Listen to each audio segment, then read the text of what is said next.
Mr. Right here, we're getting ready for A-Level Maths Film 17, Part 2 of Indices. We're going to look at negative powers. And with luck, you are familiar with the power of -1 corresponding to the reciprocal of the number, or a negative power, implying that we're going to deal with reciprocal. So 2 to the power of -4 is equal to 1 over 2 to the power of 4, which is equal to 1 over 2 times 2 times 2 times 2, which is equal to 1 over 2, 4, 8, 16. So there is an example of a negative power. What about a fractional power?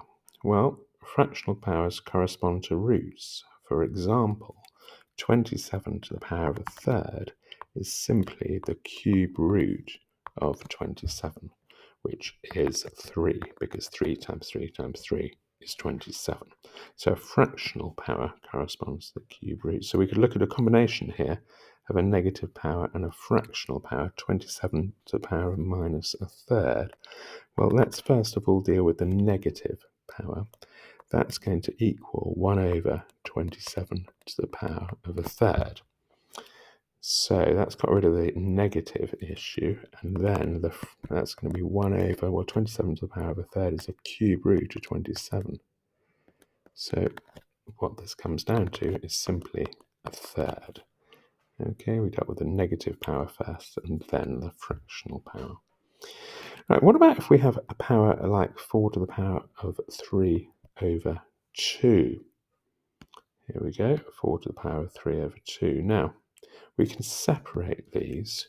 We can treat this as being 4 to the power of a half, and then we can cube that. So I've separated the 3 over 2 to a half, and then to the power of 3.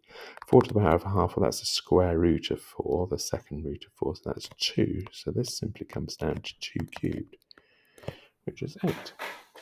So let's have a look at a last more complex example here. Here we've got a negative fractional power. Well, the first thing I'll do is to deal with the negative power. So something to the power of minus 3 over 2, I can simply take the reciprocal of my original number, and now I can write that to the power of 3 over 2. Okay, now I can split this fractional power. It's going to be the square root of 36 over 25, and then we'll cube that.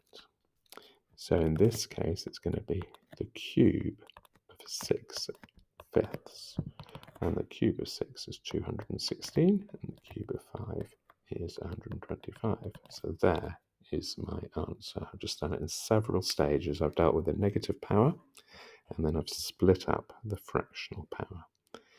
Okay, right, as ever, you will find some booklets and some example questions and answers and other resources in the comments. If you'd like a hand, leave me a question, subscribe to me on YouTube, and follow me on TikTok.